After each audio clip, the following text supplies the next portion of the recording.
Hi, Melissa. Hi, How's it going?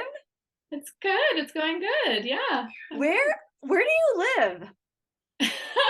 I live in Fredericton, New Brunswick, which is on the east coast of Canada, Okay. right above Maine. Okay, cool. Yeah. Yeah. So I know you from the last cohort. RBK. Yeah, Yeah. RBK school. Yeah. And Yeah. I know we never really exchanged, conversation, but I've watched you on Oh, our really? recordings and, listened to you. So I feel like I know you. Yeah, I feel like I know you as well. So you have a son, I do. and He's how old is he now? almost 9. Okay, and his name is Waylon. Am I pronouncing that? Yeah, Waylon. Yeah. Waylon. That's a beautiful name. Where did you get inspiration with that name? It's my grandmother's maiden name. Really? That's quite common in New Brunswick as a last name.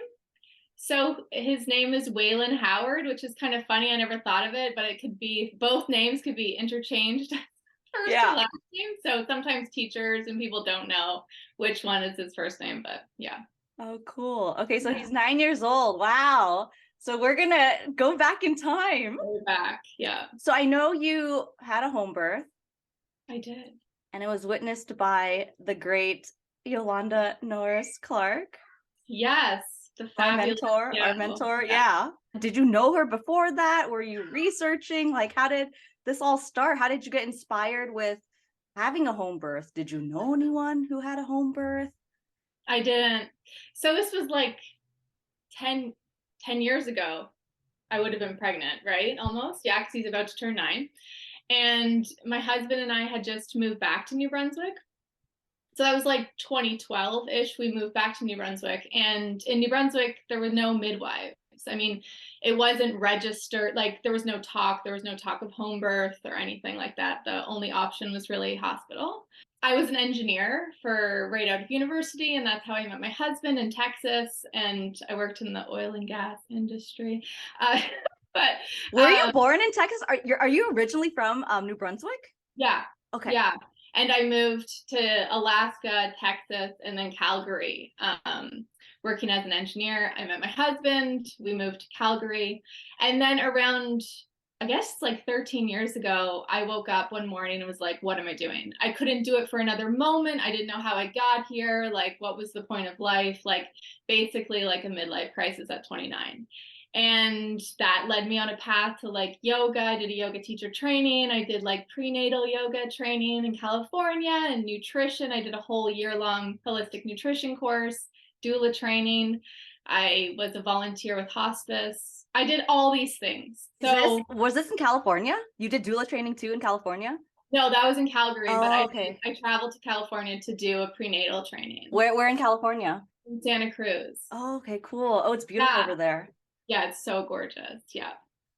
So I did that. And then, yeah, so we moved back to New Brunswick. And I never really thought of having babies. I never thought of being a mother, none of that. But then my friends back home started having babies, and I got the baby fever. And I had been doing kind of like the fertility awareness method. So I kind of knew my cycle, and the first month got pregnant. So here I am. Wow. Can I ask you, so with the fertility awareness method, how did you hear about that? I mean, because I was on birth control. I didn't until recently heard about, the FAM method. Like, did you know Yeah. other women who was doing that? How did I know that? I don't even know. I think I was just when I started doing maybe prenatal and the yoga, and I don't know how I did that. I don't know how I came across yo. Like it's all kind of like synchronous. I don't know. Things just kind of arrive in my life, and that's yeah, I don't remember how I learned about that, but I did. I read a book. Yeah. It was all books, right? There was no podcast, there was no like Free Birth Society, there was none of that, right? Back Mm-hmm. then. But so I got pregnant, and it's so funny because I was like outside of the allopathic system. Like I hadn't been to a doctor in forever. And the first thing I did was look for a doctor. I don't know why. I just like did it. And in New Brunswick, it's like free healthcare, right, in Canada. So you go to the hospital for your prenatal visits, and they don't really want to see you until 3 months. So here I am pregnant, and I'm like, oh, bummer. Like I want to it, like, I think it was like wanting to be acknowledged and someone to tell me like how special and important this time is. And I was just kind of like bummed when they were like, no, we don't want to see you, you know? Mm. Um, so then I think like three things happened during those first 3 months. One, which is really like, like, I don't know if I even want to say this, but it was like a download of a remembering, because I was never around babies. I didn't really want to be a mother. Like I didn't, have the urge. Like some people just like their whole lives are just like waiting, right? Um, I just had this remembering, this download, this vivid dream of like have done this work before in my life, like lifetimes ago. I'd served women, I had had multiple babies. I like knew it. And a friend of mine sent me this quote recently, and it's so true. It was more than, it wasn't a belief, it was a knowing. It was like in me all of a sudden. I'm like, I've done this. Like I didn't need to be convinced that I could birth at home. I didn't need to have research or anyone kind of guide me. Like I knew that's what I wanted to do. Sometime in those 3 months, like those early 3 months, it was like I knew that I Yeah. wanted to have a home birth, but there was no one, like no one was talking about it. I didn't know anyone who had ever had a home birth. And I was gonna go to Ina May Gaskin's farm. Like I had read that book and I was like, I'm very close to the Maine border. I can just go down there and have my baby. Like I remember thinking that. And I Yeah. actually asked my husband recently and he's like, yeah, like I remember you telling me this. Were But then you, where did your mom have you? in the hospital, Okay. I was like a whole like month and a half overdue. She obviously got her dates wrong and came out and forced it. Like it was a long birth, a very painful, excruciating, like that's the story, like, yeah, that I grew up with. So I remember that back a couple years ago on Facebook, this one of my friends had shared this blog about this woman who gave birth to a baby in a straw bale house in like central New Brunswick. And like this, I just remembered this at one point. I was like, oh my goodness, yes. Like, so I like look on Facebook and I find her and it's Yo. And Wow. I email her and she's, lovely. And yeah. So that's how I found Yo. It was just like a coincidence, a remembering, just everything kind of aligning. And yeah. So she was my birth keeper. I remember telling this story to Yo when she first came to my house, because she was like, why do you want a home birth? And I told her, like, I remember doing this work. Like, I remember having babies, not like a visual, but like, it's so hard to even, I just knew. Yeah. Like, I just knew, and there was Yeah. no doubt, and there was no need to believe. It was like Yeah. more than a belief. It was like in my bones, Yeah. Just in you.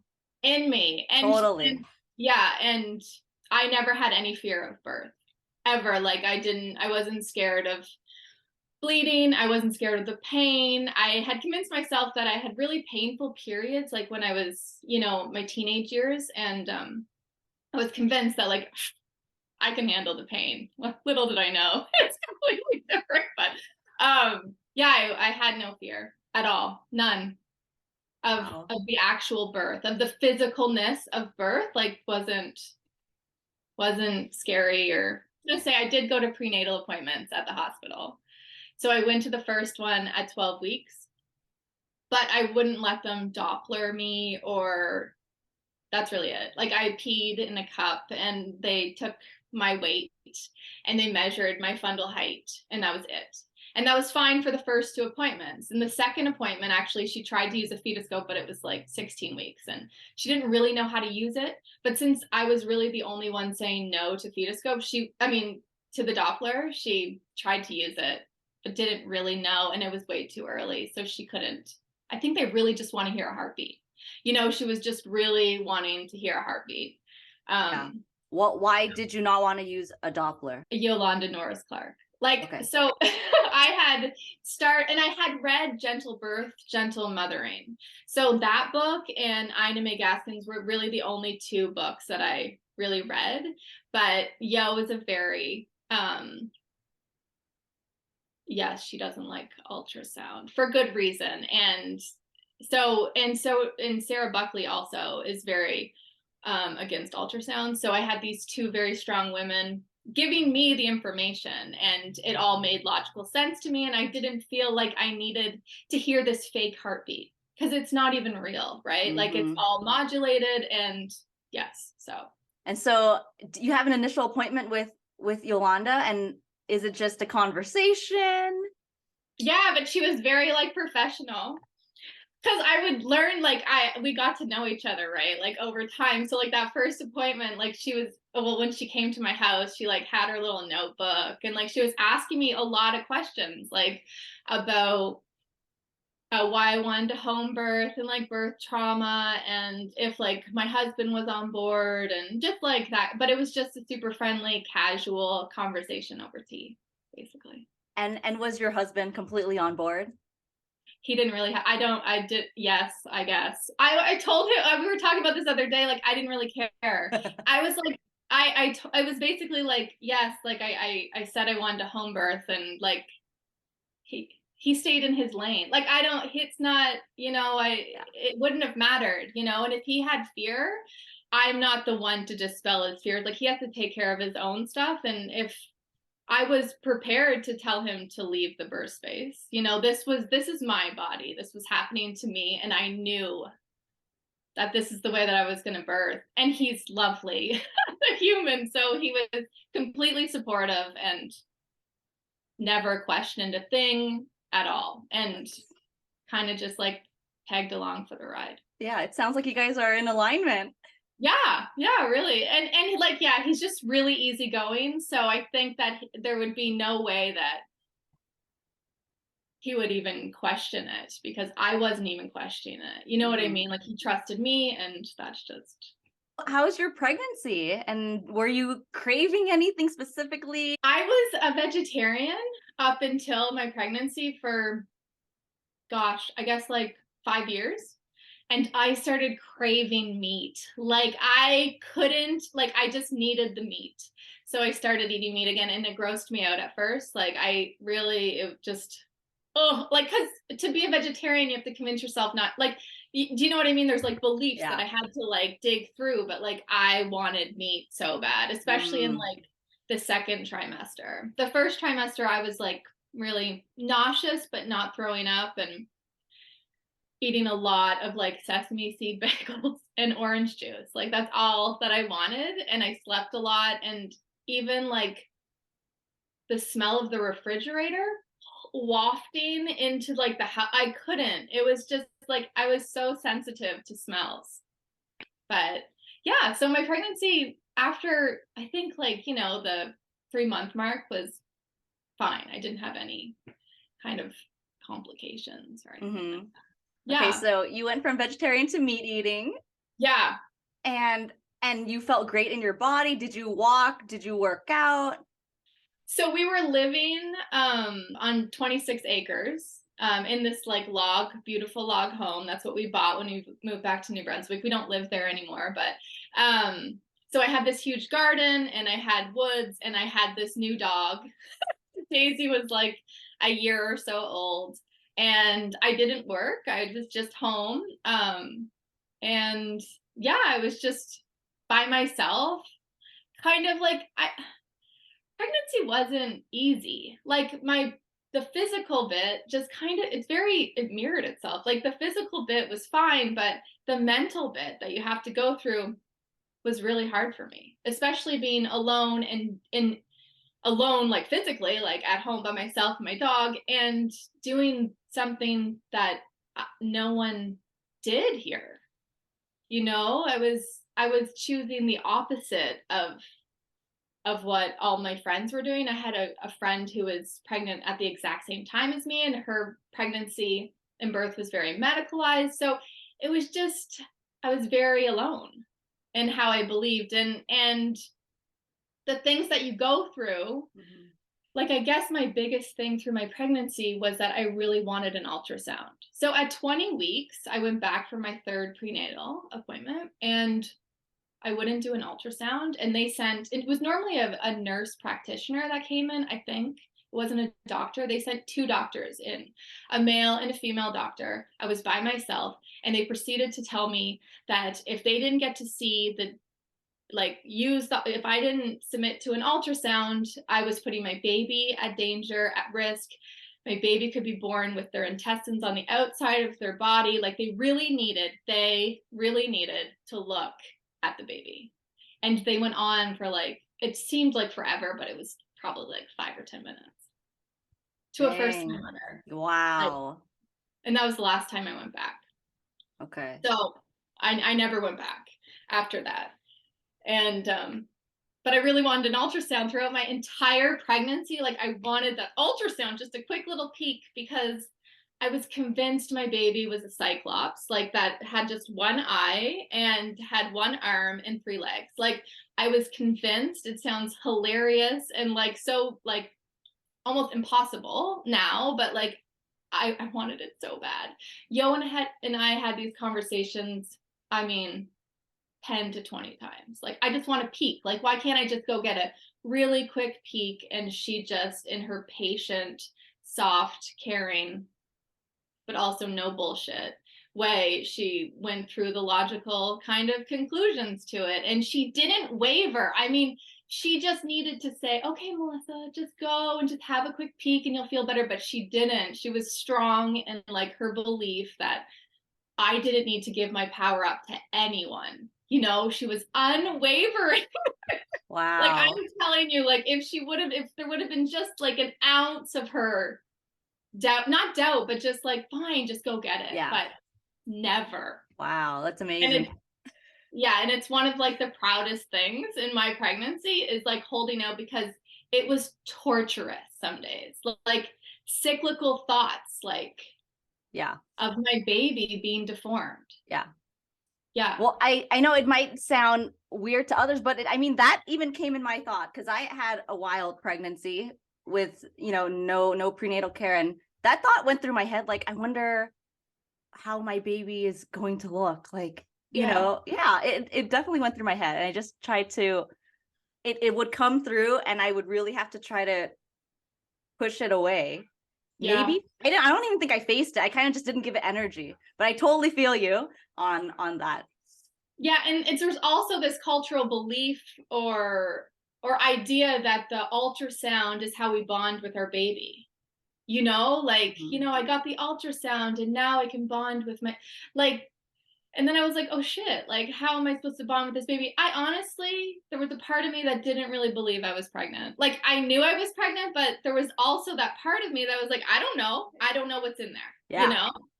And I always knit, but I really got into knitting, and I knit for him or her. And I really put a lot of love in knitting and making their clothes and cooking for them. And that's how I bonded with my baby, because I had to find another way, because my mind was going, insane. Yeah. And I was by myself. did you have any dreams of a boy or a girl coming into your dreams? I knew he was a boy, but I wanted a boy so bad that, like, I didn't want to jinx it, and I never told anyone that, but I knew that he was a boy. Wow. Yeah. That's amazing. Yeah.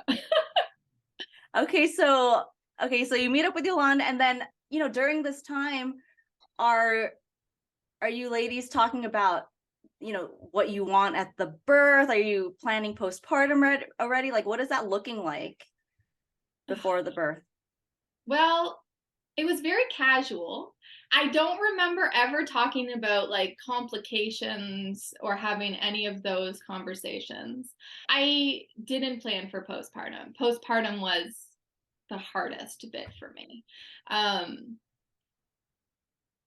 But we must have. I mean, I wanted a water birth, and she had the pools, so she brought that over, and there were a couple other women that she was serving in our community, and they had their due dates around mine, so we would get together, and Yo ran this kind of, like, trust birth circle, so I was doing that, so I was kind of, like, meeting people who were doing the same thing that I was doing, which was nice. But at the same time, I was terrified that Yo wasn't going to be able to make it to my birth. because of these other women. Like Yeah. that was a fear, a big fear of mine, was like, I need to make sure that like she's at my birth, and they were very close to mine. Wow. Now, did you share with friends and family that you were going to have a home birth? I told my parents, but I did not tell my in-laws. I told my friends, but no one ever really asked me any questions about it. I think it was so outside of like the realm of what they even knew was possible, because no one home birthed. Well, they did. There was lots of people who were home birthing in New Brunswick, but no one really spoke of it. So I was coming back from Calgary where, it was registered and people were having, so I think people just assumed she's coming back and she's just doing something, I don't know, that she saw other people do in Calgary or whatever. I don't really know, but no one really asked any questions and no one was really concerned. It was almost like nothing. It's actually strange when you think about it. Like my parents weren't really concerned. And if they were, they never brought it up to me, but they also never asked any questions. Mm-hmm. Does that make Yeah, that makes sense. Yeah. Now that I'm talking about it, yeah. just like that is really odd that, yeah.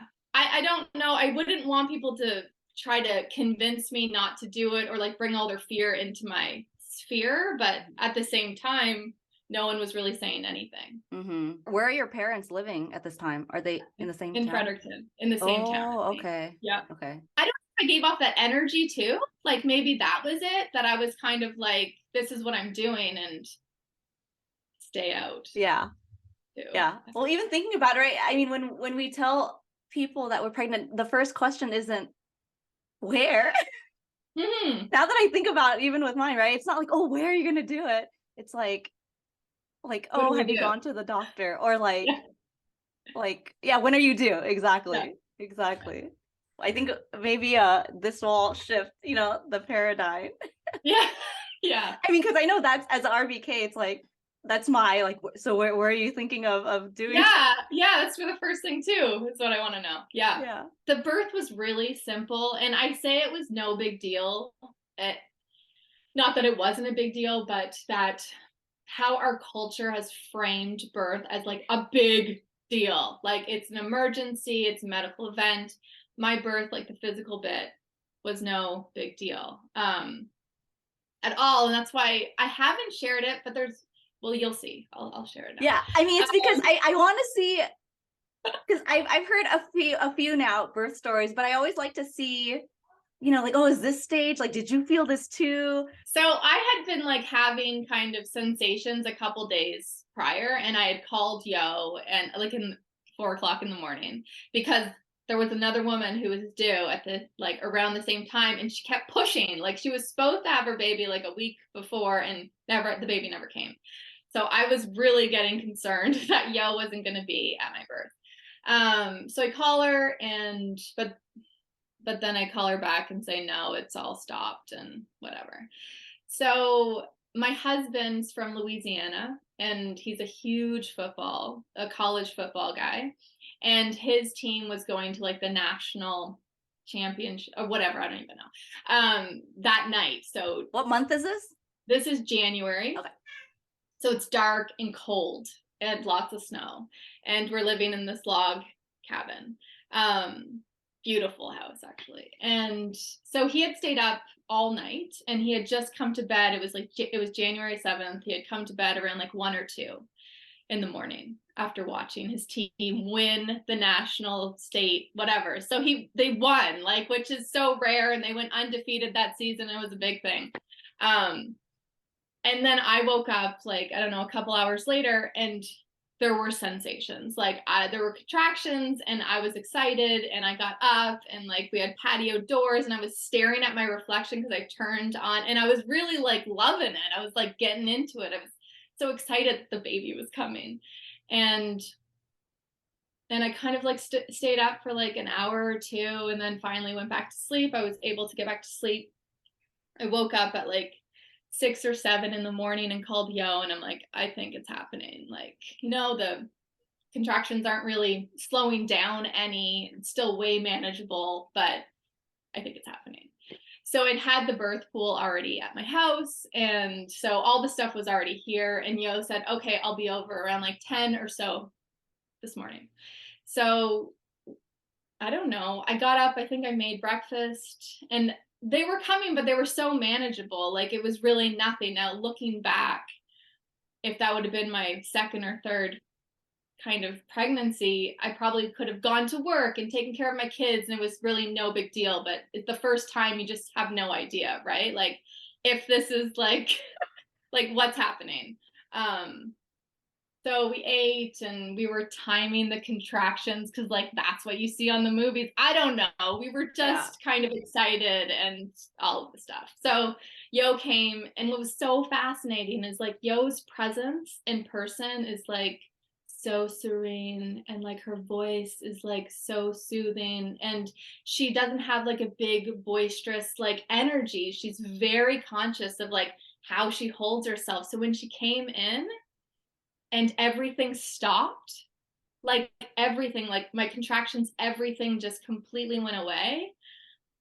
Thinking back now that I know more about birth, I was like, whoa, like that's how sensitive I was to being observed.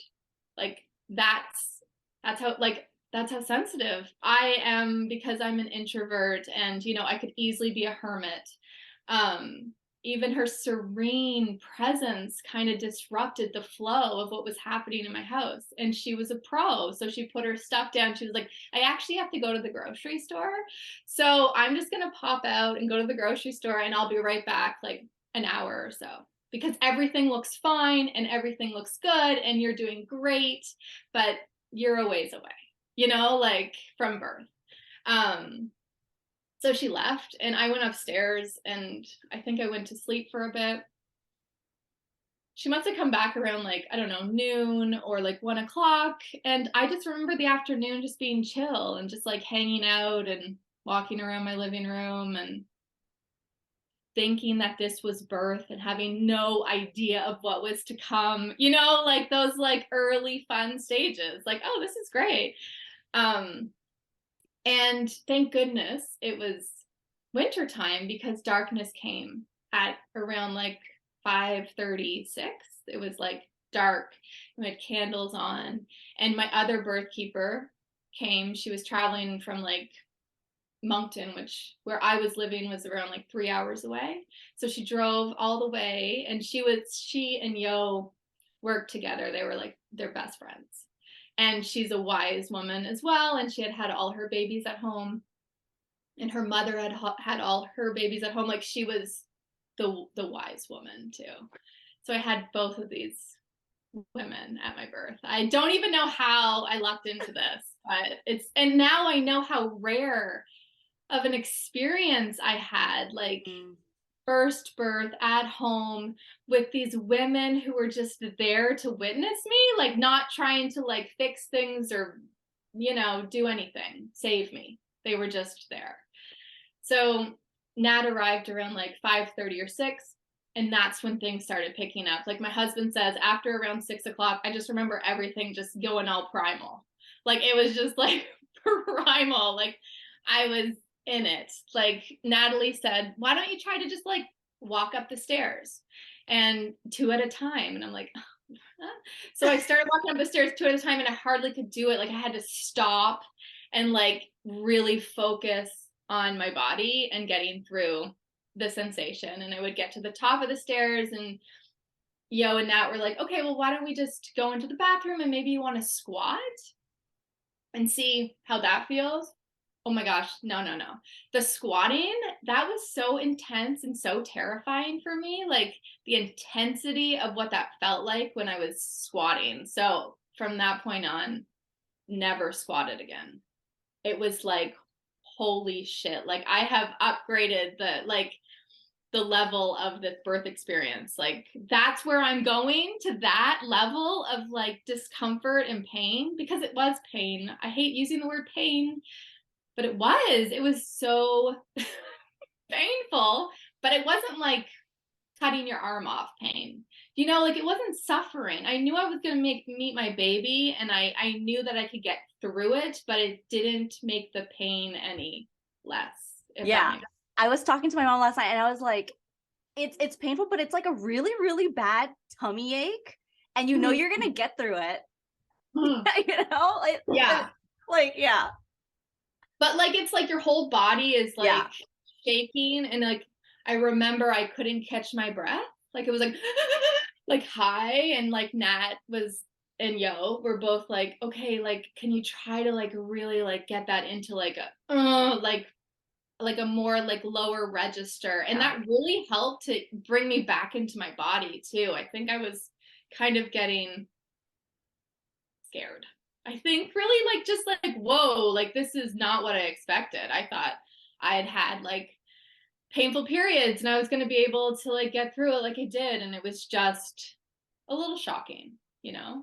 Yeah. Did you experience being hot and cold? Like, I mean, so you lived in a log cabin. Did you have a wood burning stove?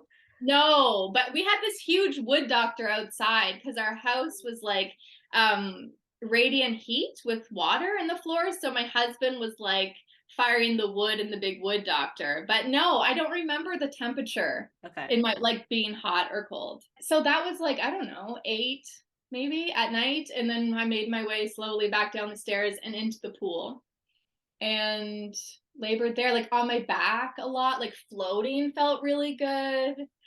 And I just remember like Yo just like looking at me like this is just beautiful and everything's great, and Natalie saying the same thing, like you're doing it, this is perfect, like you're doing it, like, you know, one at a time, this is how you get your baby out, this is amazing, everything looks great, just super positive and chill. And yeah, I got on all fours, and then it was got like, you know, transition. And I was like, I don't like this. Like, I don't want to do this anymore. I remember saying it out loud, like, I'm done. I don't want to do this anymore. And he was born, I don't know, a minute later. Like, I roared him out of my body. I'm sure like he was ready to be born, and he just flew out. And I screamed like, no one touch my baby. And I remember Yo going, he's right between your knees, like your legs. You just have to grab him and bring him up. And I brought him up and to my chest, and everyone was crying. And I was like, what just happened? Like, I was in shock of like, what just happened? Like, first of all, I am pregnant because there's a baby. So that's great. Like, I was actually growing a baby. And what had just happened? It was just, I just remember being in awe, and it was probably like the adrenaline and like everything just, God, I was like just in love with this, that he was perfect. And I was like, he is perfect. And he is, yeah, making sure everything's good. And he cried right away. And my like active, if you want to say that, labor wasn't very long, like 4 hours, maybe. What would be considered, yeah, when you say active, right? Because I always get confused. I don't know. What There's what would not really any stages. yeah. I hate even saying that. Yeah. Yeah. No, I know what you mean. So would you say when Waylon came out, is it the eject Oh yeah. He like flew. yeah, He the shot fetal right up. ejection reflex. Yeah. Wow. Yeah.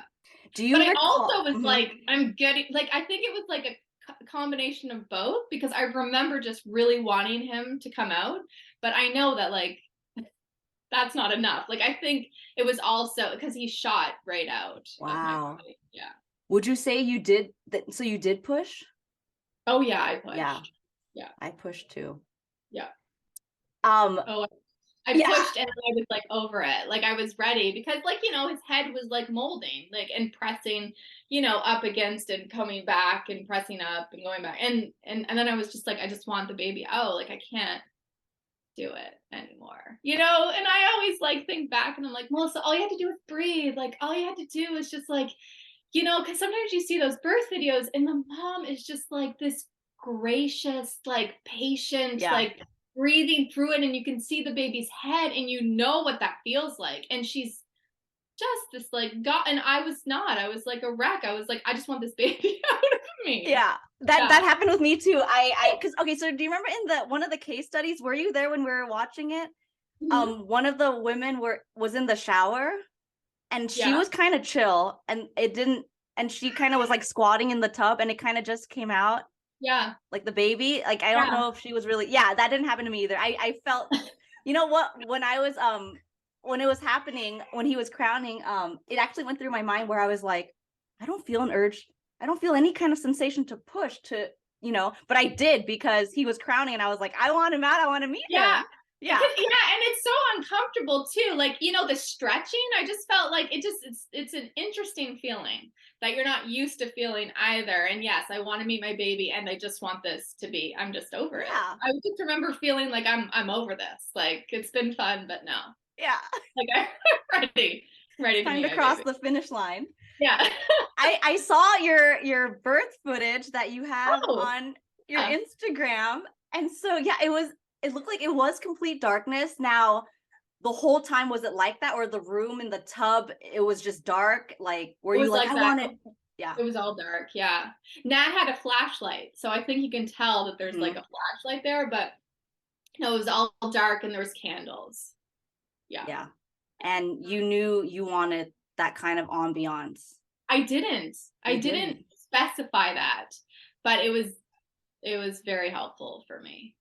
Yeah. For someone who I'm very sensitive to like people looking at me and stuff, I think, and it was yeah, it was perfect. They knew for some reason. Yeah. And I Okay. never said, turn on a light or do anything. And until I think in that video, I say like, can we turn on a light? Because I couldn't see him Hmm. very well. Yeah, Waylon. Yeah. So Waylon comes out, and then I hear you say it's a boy. He's a boy. Yeah. Yeah. Yeah. And So I was like, it was so amazing. It was like the first person to touch him and hold him, and the first person he heard. Everyone's very quiet. Like the first person he heard talk to him, and I was able to find out that he was a boy. It was very overwhelming. Like that whole it was just birth is so expansive, and then the baby's here, and I think yeah, like the adrenaline and everything, it's just like whoa, like what just happened. Yeah. yeah, there's a Yeah. lot of cursing happening. That's Yeah. how stoked you are. I was swearing the whole time. I was swearing the last like 4 hours. I was just swearing and cursing, and it got me through. Yeah. Okay, Yeah. so Waylon comes out, and then tell me about like birthing your placenta. Like, what happens after that?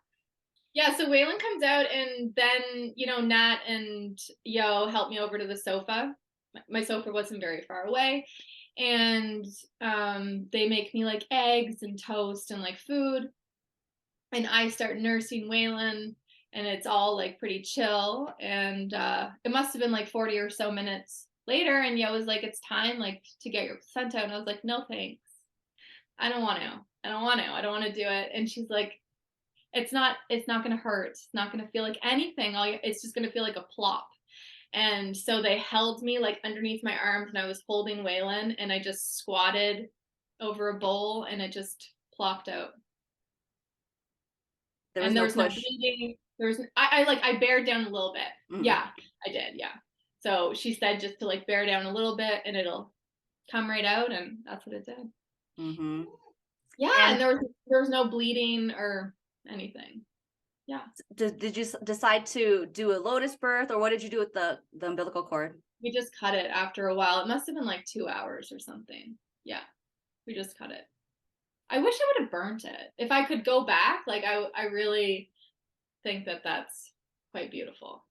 But I forgot to buy candles, and there we are. Like, yeah. So when you cut the cord, did you have to clamp it to Waylon's side? No, we didn't clamp it. See, there's Okay. a whole thread right now. Yeah. Yeah. So I think I'm the one who caused a little bit of the controversy, because I was like, we never did anything. We didn't tie it. We didn't clamp it. I just remember Tom cutting it, and then it was just there. Yeah. Like there was nothing. There was no Right. blood coming out of it. It was, I don't know. Yeah, because it was like 2 hours later, so it Yeah. obviously completely stopped pulsating. Oh yeah. And it must have started like clotting or, healing. And yeah, we didn't do anything but cut it. And that's the other like lovely thing of having them there, is that they kind of took care of the bits that I didn't really have to even put any energy into. Mm-hmm. Yeah. while totally being hands off, Mm-hmm. totally allowing me to like guide this like family birth. And I'm still on the sofa, but they help me upstairs to my bed and then they leave. Oh no, before that they show me how to nurse lying down. So they tuck all these pillows and show me like how to get really comfortable. And well, then they leave. Like, I don't know, it was probably like 3 or 4 hours after the birth. And I think that was traumatic for me. Because there I am like with this baby and all it was just very like shocking to my system of like, oh, now I didn't ever really think that I was pregnant, although I knew I was pregnant. Now I have this baby and I'm not prepared for this fourth trimester in my mind. Do you know what I mean? I don't Yeah. know. It was really shocking to me when they let I don't think there's any me way alone. to prepare for it. Is I there? don't think, no, I think you got to go through it. Yeah. I I mean, think I like, bought all the postpartum books that they listed in the Complete Guide to Free Birth. I got it on. I was reading it a few weeks beforehand, but it's still it's it no. when it happens, it's completely Yeah. different. Yeah, and I remember like my friend, she had her baby, it was a C-section in the hospital and she was still in there. And there was a part of me and thinking, oh, I just wish that I had a nurse checking on me. It's this weird I, for the first like 5 days, it felt I didn't know what I wanted, but I needed someone to care for me. But I didn't know what I want. I knew I needed someone to care for me, but I didn't know what that looked like. I would only know if I felt it, but I couldn't tell someone how to do it. It was really kind of disorienting. And I also felt like birth had been such an expansive experience that I hadn't actually embodied completely yet. Like I also needed containment. It was a really like precious time of not really knowing how to vocalize what I needed because I didn't know what I needed. I don't know. Is that making Yes. that make It's yeah. making sense. Okay. Absolutely. Yeah. So before, the birth happens, do you talk with your husband about what postpartum is going to look like? Is he going to take work off? Like, what did that look like for both you guys? Yeah, so he was gonna take work the first week off and then my parents were coming and he was gonna work through that and then he took some time out after my parents left. Honestly, I thought prepare the food and you'll be good to go. Like I didn't realize how layered postpartum is, and I didn't realize well, this could be a whole other podcast, but at the time I invited my parents to come and I think they arrived when Waylon was like, I want to say like 4 days old. That wasn't the best idea. Since then, it's been like 8 years. I've done a lot of healing around my relationship with my parents. And currently, right now, we're not speaking. I put up a really strong boundary to allow me to heal what I needed to heal. And they live in the same town as me. So, all that to say is that I felt like I was tiptoeing around my house and I read I'm going back and forth, but I'm reading Rachel Reed's book, Reclaiming Childbirth as a Rite of Passage. And she actually got the word that I've been missing when I've described how I felt postpartum. I felt alone, but she says invisible. I felt invisible, like no one really saw me. Like, no one was wanting to, like, I could feel an emotion. No one really, everyone thought it was just another day. Like they were just coming to my house to visit. Like my dad was doing chores and my mother was cooking. And then here I am feeling all of these things and not knowing what just happened and who I am. And no one's helping me process it because I don't know if they could really help me. Like, I don't know if they were scared or like didn't know what to say, but very invisible. Like that word just when I read it, I was like, yes, like that's how I felt. I mean, obviously my mother's talking to me, but she's not seeing who I am now. She's not looking at me and going, Melissa, like, this is what you just did. Like, let's talk about it. Do you want to like walk me through your birth and how you're feeling now? And what does it feel like to be in your body? And you're a mother. Like, you're a mother. Like, I don't know. It was like this lack of integration, or there's words that we use to describe that now, but it was really this like feeling of being invisible for a long time. Like, I felt that way because Wow. I didn't speak up either. Like, I see my part in it, but I didn't know what. I was just different. I was different, and I didn't know I was different. Like, and no one was mirroring that. That's what I needed. No one was mirroring back like what had just happened to me. You know? Yeah. That Yeah, it completely was makes sense. it was hard. Yeah. Postpartum. Because Yeah. after us women give birth, it's kind of just like, how's the baby? Mhm. How's the baby doing? It's Yeah. very rare you ever get, how's mama doing? Or like, this is how I felt. Does that sound like how you're feeling right now?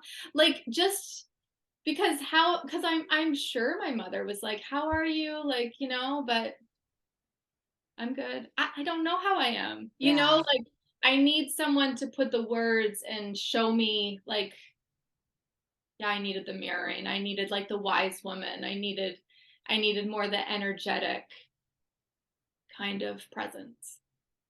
Not the Mm-hmm. mom who was trying to cook, and my Mm-hmm. mother was never super nurturing either. It was just like the wrong energy at that time. But in hindsight, I don't know if I'd want to be alone either. Like, it was nice to have their bodies there. I don't know, that sounds horrible. It was just I didn't know what I wanted. Yeah. And then Waylon was yellow. So I took him to the hospital, which was not a good idea. Um Yo was like, he's fine. And I'm like, no. And I couldn't handle anything. I was so like shell shocked, from having this experience and not quite being back in my body. And I just didn't have the capacity to handle anything. And I just wanted my baby to not be yellow. So I was just like, I'll just take him to the hospital. And I'm really lucky that he was actually fine, because I didn't even think through that they could keep my baby and put him under lights or whatever. Like, I wasn't even thinking. But anyways, Wait, so yeah. did they send you back home? Like they're like, oh no, he's fine. Yeah. Okay. No, like, I came in and they knew I had to tell them, like, they knew I had a home birth, so the tone and the way they spoke to me was not very nice. And I had him in a ring sling and not in the car seat carrier, and they kept questioning me like if I had a car seat. And I was like, yes, it's in the car. That's where the car seat is, and my baby's like little and he's on me, and they couldn't understand that. And yes, he was fine. And they said, but you need to come back in 2 days so we can check him. And I was like, I'm never going back there. What are you talking about? And so they called, and I just ignored them, like you do when someone calls and you just don't want to talk to them. But they left a message saying if I didn't call back, they'd call CPS on me. Yeah. So did you call them back? So I called them back, but honestly, Emily, like, I don't even, I Yeah. must have gone back to the hospital, but I don't remember. I don't remember going back. And yes, he was completely fine. Just Mm-hmm. like Yo said, but I just didn't believe anyone. And I just needed someone to pretend this was their baby and like just tell me what I don't know. Mm-hmm. I don't know. It was hard. It was hard those first like couple months. Yeah. You Yeah. have a post on your Instagram about your postpartum. You said you were exhausted, unsupportive, terrified, alone. You had a lot of shame around it. Waylon's birth was beautiful, so why did I feel this way? Motherhood hit me like a ton of bricks. This little babe needing me all the time, feeling so claustrophobic and disoriented, so ungrounded. I needed support. I needed someone who knew that I needed support. I needed food, rest, love, assurance, someone to reflect back to me my power. I survived. We survived. We co-slept, breastfed, snuggled, cried together. We learned how to be mother and son together. Support postpartum is so vital. It really is essential. Essential that a mother feel free to let go of everything and bond with her baby. This looks different for every mother. It makes me, yeah. It was hard. It was hard. Mm-hmm. And he didn't gain any weight. Like, that was a whole other thing. Like, he was little. Like, at 3 or 4 months, he was 8 pounds. He didn't gain any weight. And in the way that our society sees babies and big babies, and, you know, everyone noticing how little my baby was, and be like, oh, he's a newborn. And I'm like, no, he's 3 months, 4 months old. And they're like, oh. And it was just like so hard, you know, for me. And I didn't go to any well visits or whatever with the doctor, because my breastfeeding relationship was so important to me. And I didn't want to be stubborn about it, but I remember getting bottles finally. Like, he had never had a soother. He was just constantly on me, on my breast, breastfeeding whenever he wanted to, snuggling all the time, sleeping with me, no soothers. And I like broke down. I was like, fine, maybe, because my mother was saying that like I could be like hurting his brain. Like, I was just hearing all of this horrible things, and no. And yes, he was really little, but he was also like with it, and he was meeting milestones. Although, like, you know, sitting was a little hard for him because he was so little. Like, it was hard for him to balance, but like he was happy, and like he was great, and he had a personality, and it all seemed okay to me. But I got the bottles and the formula, and I couldn't do it. I remember looking at him and going like, bud, you're gonna have to tell me if, you know, if you need this, because I feel like you don't. I feel like we got this, you know, but I don't want to be stubborn. And that's like somehow, sometimes like intuition and stubbornness kind of like get confused, you know, or we doubt if it is intuition or if it's just us really wanting something. But I never gave him any, and he's still a string bean. Like, he, you know, when I started feeding him solids, I mean, he didn't bulk up, and he's still like super skinny and tall, you know, it was just his body composition. And and that's what laid the foundation for my mothering, you know, all following my intuition, like doing stuff that was kind of, you know, going to the hospital for the jaundice and being like, oh, I knew that and I didn't listen because I just wanted to give away my power. I just wanted it to be someone else's responsibility, right? And I think that's why we go to the hospital. We go to the hospital when we're pregnant because like it's too overwhelming. Like, I don't want this responsibility. What if something happens, and then my community looks at me like I'm an irresponsible mother? But now I'm a badass mother because I'm like unfuckable with, like, because I've gone through all of these things, like, and now it's like in me, and I know, you know, I know what my intuition sounds like, you know, and I know how to push it and how to dial it back. And I think your intuition, you need to like keep reinforcing it, or that volume is just never going to get turned up. And it's terrifying, and you have to fight the fear and the thoughts and everyone else telling you maybe the opposite of what you believe. But like, you are the protectress of your family, like you're the matriarch, and we must stand, you know, up and, you know, walk through the fire. Yes. Totally. Yeah.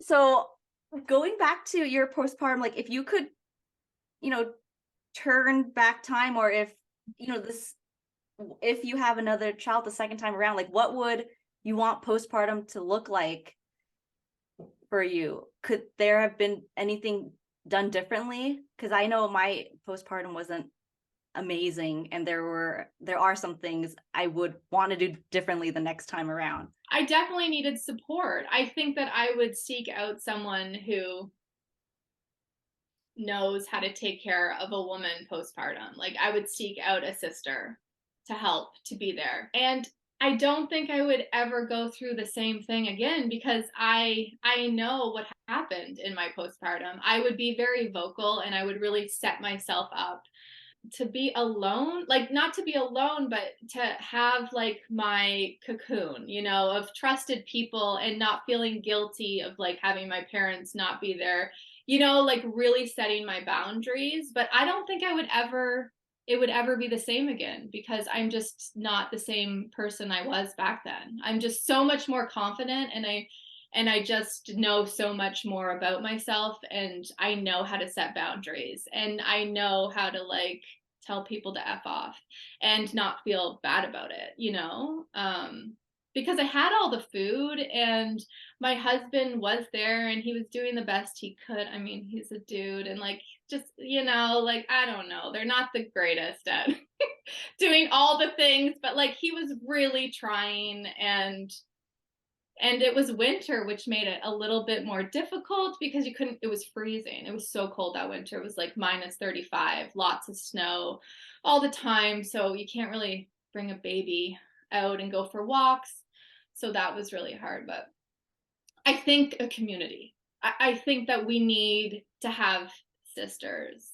I was reading, you know, Rachel Reed's book and just like a little thing that I learned was that, you know, back when, you know, midwives were supporting women in their houses, their sisters also were there. Like midwives were there to like guide like childbirth and like help with if there were complications or variations of normal, but like they had sisters. And the sisters that showed up were called God siblings, which later turned into gossips. But these god sibs would come and they would take care of the woman's emotional needs, feed her, be with her, listen to her stories, take care of her other children, just like gather around her. And then, you know, the men started being like, look, there's these women, because women would kind of like go away, like behind closed doors, like out of society for like I think a month or something, and then they would like reemerge like after a month, like with their baby and go to church or do whatever.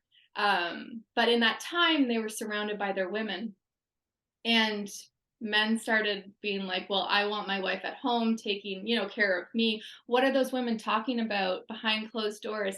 And the word God sibling turned into gossips, and then they were called gossips. Isn't that interesting? I was like, Wow. but yeah, so like women have always been supporting women, and that's what we need. We are not supposed to do this alone. We're not supposed to do this alone. And we No. don't know what we want. And women and our family needs to be okay and finding out what we want. And for that to change and for us to be vulnerable and be able to say, no, that doesn't feel good, or yes, that does feel good. And, you know, like open the dialogue back up because it's not about having a glass of wine because it's a hard day. It's about, Mm-hmm. it's about, no, like I want to work through the feelings. I want to talk about it, and telling my story and talking to you is just peeling back another layer, right? Of like my healing and learning new things about my story. Like, why didn't anyone ever ask me why? Like, why didn't anyone question me having a home birth? Like, what was up with that? I want to get that book actually when I saw you guys mention it on the thread. It's so Rachel, good. yeah. I'm so picky on books because not a lot of people see birth the way that I see it. And like, I love her and I love her blog, Midwifery Thinking. She's amazing. I've really loved reading her book so far. Yeah. Yeah, things have definitely changed in this day and age. We've lost the village. Oh, yeah. We don't even know what the village looks like. Like, we No. don't even know that there was a village. We've really we've lost it. It's been erased. I'm so grateful that I met all you ladies in RBK school, and even after Bjorn was born, just even getting text messages, on how I'm doing or what's going on and all this Yeah. stuff helped. And I can't imagine the power of the presence, the in-person presence of having sisters. And having sisters that you can let your guard, like, Yeah. because we live in like a time when like we can't we're still very concerned about how we're perceived. But like having sisters where you could be like naked, like that's the thing. Like I was naked the entire time I was giving birth, and I was naked because I had seen Yo naked. I had seen like Yeah. Yo give birth and her husband wipe poo from her bum, and I'm like, okay, like I feel comfortable Yeah. with this You woman. didn't have Like, to have a bra on you. no, I was just like buck naked in my house the way I'm supposed to be, and like in front of women, and like that that for me showed me how comfortable I Mm. was during my birth. Are you supporting women in birth? Well, I'm open to it. I'm just like slowly like opening myself up to doing that. Yeah, I think that I've just claimed my birth having done RBK, and I feel so like my heart is just like opening to this work. And yeah, I would love to, and I think I'm going to start doing village prenatals because I love talking about birth, and I just think we need to talk about it more, like all the time, about like how birth can, like what birth really looks like, you Yeah. know? Yeah, It's yeah, definitely and a weekly conversation with my husband and I. Like it just yeah. It's just fascinating, and the more I learn about it and the more like I unlearn, not unlearn, but just like learn how it was all kind of like turned upside down, and made so much more complicated than it is, because your body knows how to birth. You don't need a coach, you don't need a guide, you don't need anyone. I mean, the baby's going to come out, Mhm. and the baby knows more than anyone else. Baby knows more. Like, think about what the baby does to come out. Like, it's so wise, and we give them no credit at all. I mean, they're magic makers in Yeah. there. Yeah. I'm reading the Jennifer Block Pushed right Mm. now, and I just got so mad reading a part where why cesarean sections C-sections are happening, and when they push up a baby back up into the pelvis because it's too far down to do a C-section. Like I got so mad and sad picturing a baby getting pushed back up, an innocent baby just doing its thing, and just Yeah. a rubber glove. Like it's Yeah. I know. I know. I'm either raging or crying. Like there's nothing in the middle. Like with birth for me, like I'm just like either so touched or I'm just raging at like how dare they do this. I'm so glad I know nothing about hospital birth, and I don't even know how I lucked into my birth, like how did that even happen in a province where that doesn't happen, with a woman I didn't really know but saw a blog post 2 years earlier. Like it's just, I'm so forever grateful. yeah, Yeah. yeah. Your past life, you had Yeah. very good karma. Yeah. Yeah. Yeah. Yeah. Yeah. Awesome. Well, thank you so much, Melissa. I'm so grateful for you to share your story. Well, I hope it was okay. It And was amazing. Yes. thank you.